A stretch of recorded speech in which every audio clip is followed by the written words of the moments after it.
This company has been a great investor in journalism, a greater investor in media in general, and it's something that we believe very strongly in. And clearly, certain activities did not live up to those standards. And that's a matter of great regret, for me personally and for the company. And for your father, you've obviously talked to him about this. Is he personally ashamed of what's happened? I think he was very clear in a comment made yesterday, actually, that, these allegations are shocking and hugely regrettable. This is the way that we all feel inside the company, not least of which the many, many journalists around the world who work at News Corporation, who really, really believe in what they do and work very, very hard to do a good job for their readers. When this started, I had heard rumours that phone hacking was rife. Rebekah Brooks was a journalist who came through the bowels of your organisation. She was the editor of the News of the World when a lot of this was going on. She was paying out large sums of money, or the newspaper was, to the people who were conducting some of these activities. Is it really even vaguely conceivable that she and many others didn't know what was going on, that this hacking was rife everywhere? Rebekah and I are absolutely committed, and this company is absolutely committed to doing the right thing. And what that means is about cooperating and working fully with the police investigations into those alleged practices and into those activities. It's also about making sure that we're putting in place the processes, that we understand what happened, and we have processes in place and a process in place to actually make the thing, not to make sure that these things don't happen again. I understand that, but my question was, is it really conceivable? You're asking people, you're looking people in the eye and saying, look, she and others in her position did not know. You were paying out enormous sums of money to these people, and what I'm saying is that really conceivable?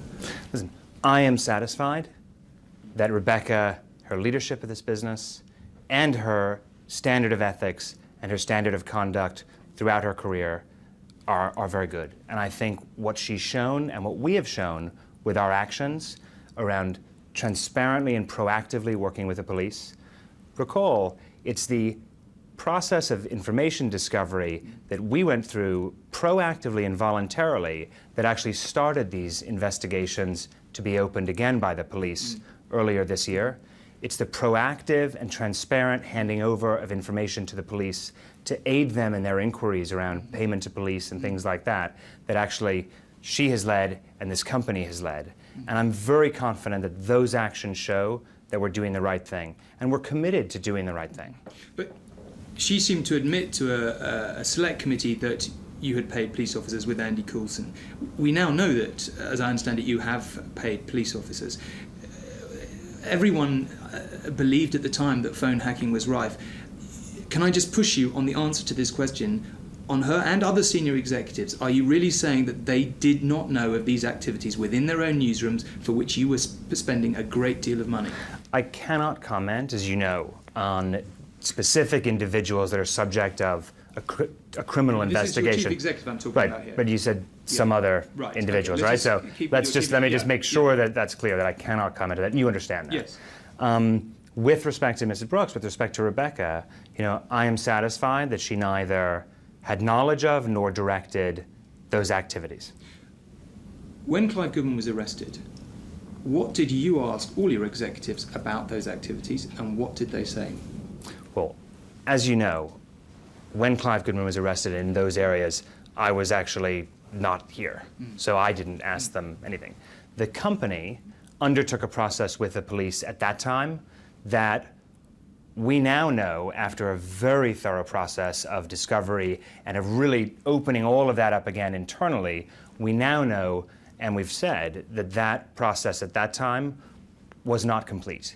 And actually, new things have come to light, new allegations and new information has emerged that has convinced us that this is a new set of things that we were dealing with. And in fact, earlier this year, we unreservedly apologized to victims of these voicemail intercepts. We admitted and accepted liability in these civil cases. And we're now in a process with an independent former judge who's actually working through how do we deal with all of those cases of invasion of privacy. In the modern era, there was a period when you paid out very large sums of money to some people who had been hacked, and the impression that a lot of people had is that you embarked on a sustained and deliberate cover-up. This is the accusation that is made against you, because you knew how terrible it was and you didn't want it to come out. There was a particular settlement that I authorized, and I've said was made with information that was incomplete. I acted on the advice of executives and lawyers with incomplete investigation, and that's a matter of real regret for me personally. Previous to that, an investigation by the police had been conducted, and the company had cooperated with that. We now know that that investigation was inadequate, and that is a matter of profound regret as well. Today, what we're saying is we've been redoing all of that and doing new work as well, which is all about working fundamentally with the important work the police are doing in their 2 investigations into practices, both in terms of voicemail intercepts as well as payments to police.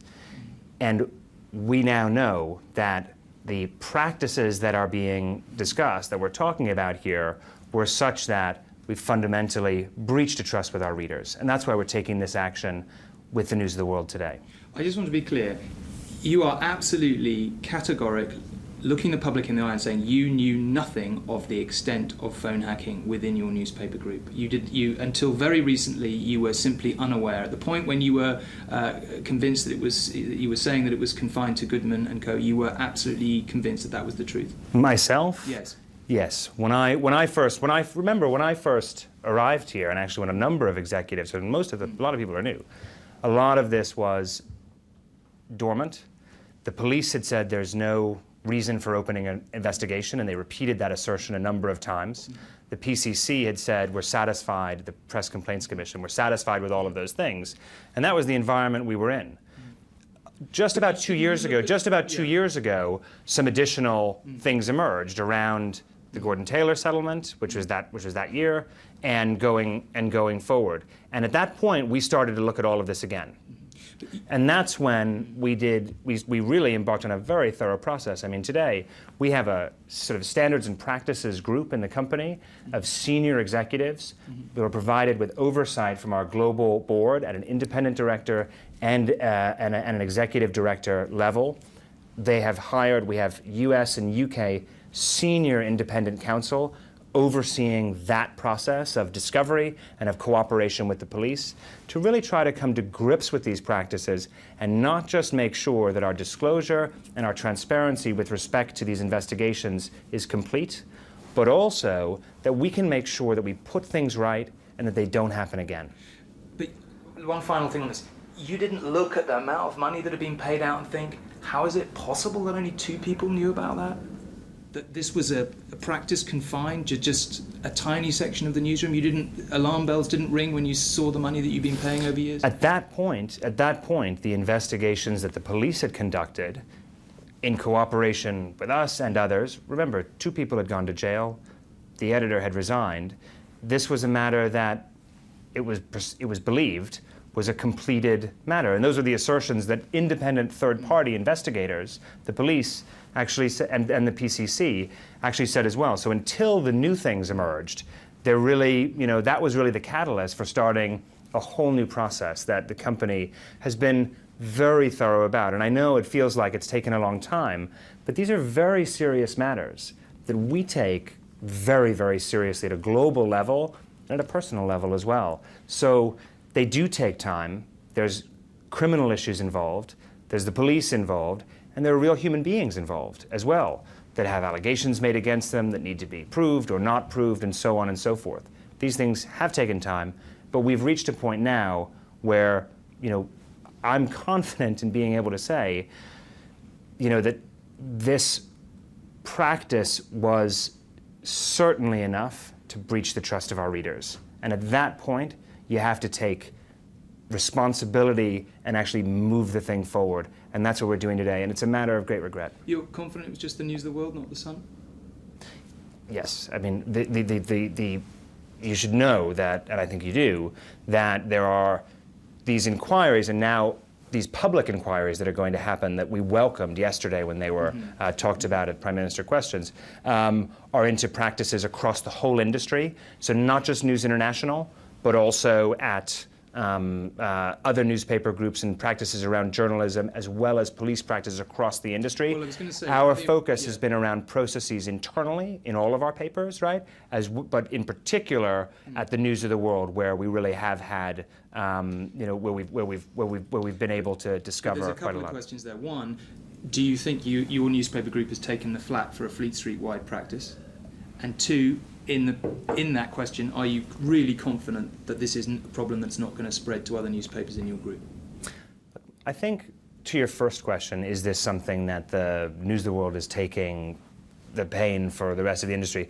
These are industry-wide inquiries, and I think you will see both an industry-wide process with the police, and these criminal investigations are industry-wide, and in fact, some of the arrests that have been made are nothing to do with the News of the World recently, but also the judicial inquiry, however it ends up being set up, that we welcomed to bring there, are industry-wide. And I think that's really a question for the industry, for other papers, for other people to really, come to grips with, and it's really for them in terms of their practices and how they do it.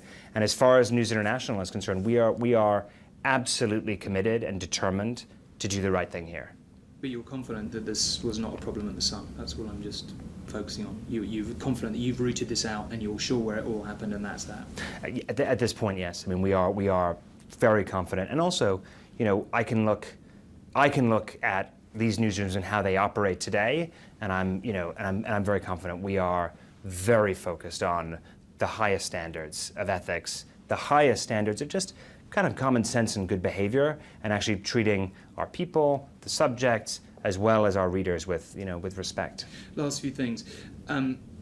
One of the problems that a lot of your critics have is they say, you run a newspaper group that regularly says Cabinet Minister Ers must take responsibility, resigns. You still have a chief executive, and this is repeatedly brought up in Parliament yesterday, who was there when a lot of these things were happening, was editor of the News of the World when some of the worst abuses were happening. You say she didn't know about it, but she was there. A lot of people say, surely somebody must take responsibility. There are some allegations that have been made about that, and I think around her editorship, but I think we're far from, the bulk of all of this activity in terms of what we know. So I want to be very clear about that. But also, I'm convinced that Rebekah Brooks' leadership of the company is the right thing. She's doing the right thing for the company. It's her leadership that has really gotten to grips with this whole period in the company's history. And the committees or the group of people... Of her going, just to be clear about that. No. I mean, this is, her leadership is actually crucial right now, and it's actually what's been moving a lot of this forward. And I think has been, it's absolutely doing the right thing. And that's what we want to do. We want to, let me repeat this, we want to do the right thing, and what we want to do is we want to make sure that this company, and in these titles, that we live up to the journalistic ethics that we believe in as a company. And that's something that, I know by her actions and by the company's actions, we're showing. Lastly, some people are saying that the B-Sky B takeover should now be stopped. Your critics are saying that. What do you say to that? Well, I mean, there's a consultation that's currently underway, and it's to do with Sky News and with the spinning off of Sky News to address. But do you think it's inevitable to this address will be delayed? To address the plurality issue that was identified by the independent regulator and the Office of Fair Trading. That consultation is going to close tomorrow, and I think it's really in the hands of the Secretary of State about how he deals with the submissions that he's received in that consultation and how they want to move forward. And that's the last time we had that, it does take time for them to deal with those things, but that timetable is in the Secretary of State's hands. James Murdoch, thank you very much. Thank you very much.